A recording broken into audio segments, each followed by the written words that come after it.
Mama arusha nyoko kwambarira ubukwe.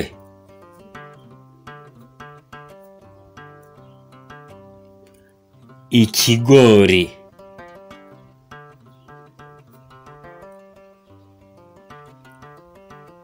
Mfite inka yanjye nyiragira ku manga ntitembe.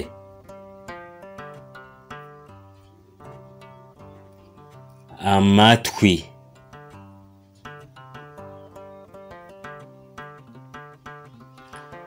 Mfite inka yimira mu ibondo ikabyarira mu rubavu.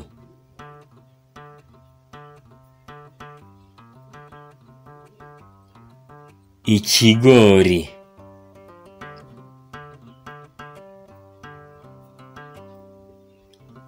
Mpagaze inaha ndasa kwa Myasiro i Burundi.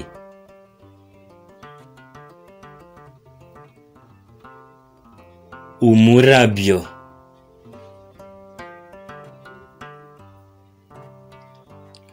Mpagaze inyuma nibonamo imbere.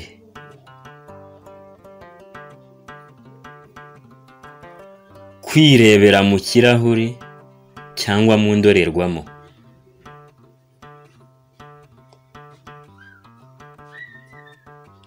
Mpagaze mu ishyamba rimpa umwezi.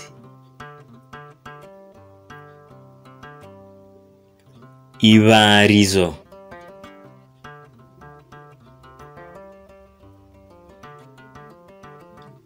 Mpagaze mu Rwanda ndeba mu mahanga.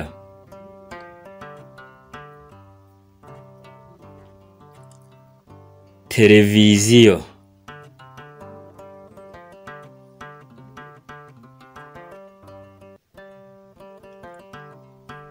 Mpinga mu gahinga ngasarurira mu gapfunsi.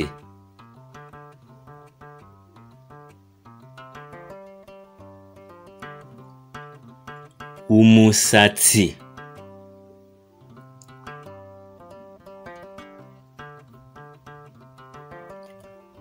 Mugongo mugari mpekera abana.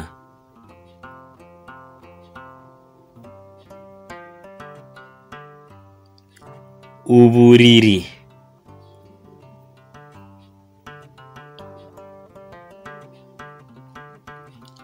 Mutamu irabyina mu ntabire.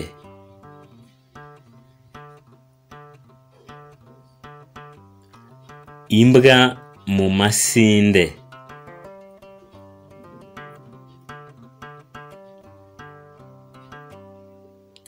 Mutumbajuru wa Rujugira.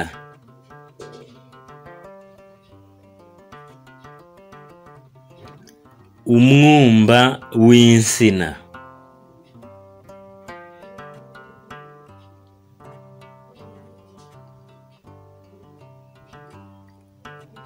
Umweru wanjye ngaburira abana. Amata.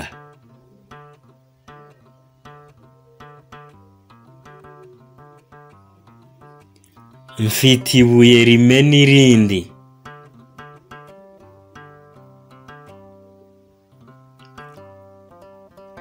Inyundo.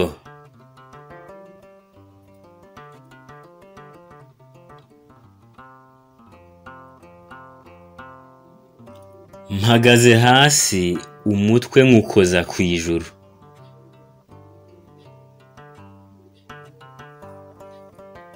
Igisenge.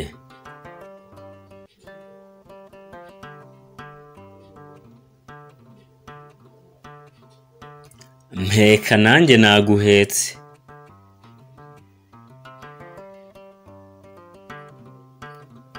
Igare rigeze ahazamuka.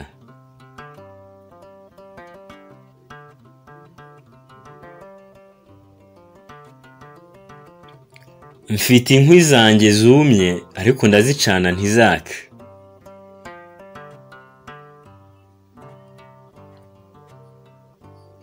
Amahembe y'inka.